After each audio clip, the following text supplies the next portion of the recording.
Oswaldo, uma coisa muito interessante quando a gente pensa em contratações públicas, licitações, convênios, em que há um foco muito grande, né, ainda há um foco muito grande na questão do estudo técnico preliminar, do termo de referência, né? Então, né, a gente percebe que é uma concentração muito de energia nessa fase. Mas a nova legislação, ela deu um reforço, né, e de alguma forma ela traz para a gente aquilo que no setor privado de ponta, né, a ideia do planejamento é um momento que você usa mais o seu tempo, você pensa melhor, você estuda melhor o que você vai fazer com o dinheiro, obviamente, e quando você está pensando no futuro, uma contratação. E às vezes na gestão pública o pessoal fica muito ali, muito preocupado, meu Deus, estudo técnico preliminar, termo de referência tem que estar redondinho, e acaba deixando um pouquinho de lado essa questão do planejamento. Como é que você vê, Oswaldo, essa questão aí do planejamento nas contratações públicas, para dar esse start na galera? Excelente pergunta, Flávio. É muito bom essa perspectiva porque mostra a diferença entre 866 e 1473, porque no fim das contas, para que serve a contratação pública? É para atender a necessidade administrativa. E essa necessidade administrativa surge da necessidade real que a administração tem. Então, se o foco antes era ou poderia ser visto como a produção dos artefatos, DFD, ETP, TR, isso é produção documental. A produção documental não atende à necessidade administrativa e, no fim das contas, não atende à própria necessidade pública. Por causa disso, a lógica da 1433 é pensar na necessidade administrativa, pensar na solução do problema, estudar as possibilidades de solução do problema e, através dos artefatos, conseguir atender a necessidade administrativa. Não necessariamente os artefatos, DFD, ETP, mapa de risco e UTR, vão ser a finalidade em si. Sim, eles são um meio para atender legal. A necessidade administrativa. Legal. E isso acaba casando, né, com os conceitos, quando a gente pensa em política pública, né? Quando você pensa em política pública, formulação da política pública, que questões a gente quer atender, né? Essas questões ali que depois vai ou não virar agenda do governo.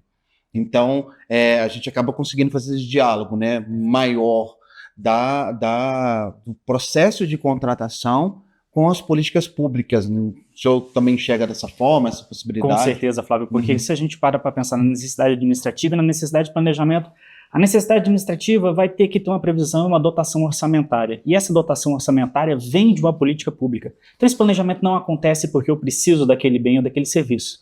Acontece por causa da necessidade administrativa, que eu preciso daquele bem ou daquele serviço, e entra na agenda do governo que vira orçamento.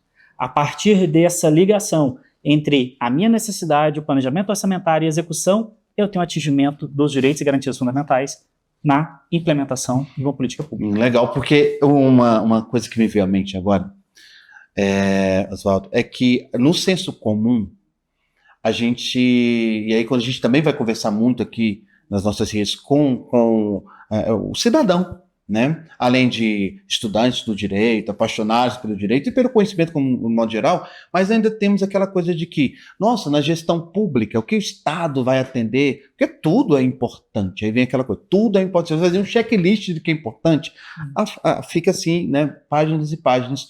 E aí a gente vai para aquela questão do que a administração pública vai de fato priorizar, porque você tem N demandas para atender. Mas, infelizmente, a administração pública vai ter que, a partir daí, fazer a priorização.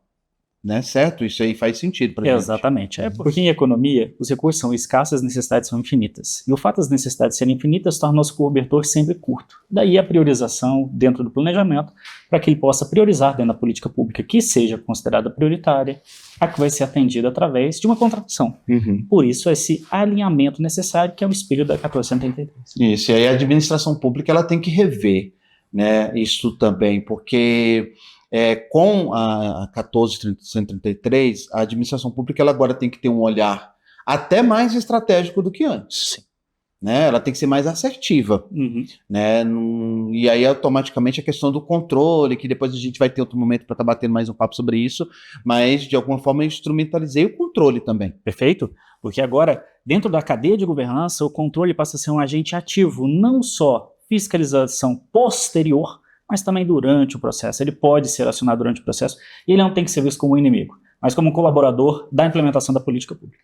Essa visão de que o controle externo seria um agente externo que viria a responsabilizar os agentes por toda e qualquer ação não deve ser entendido.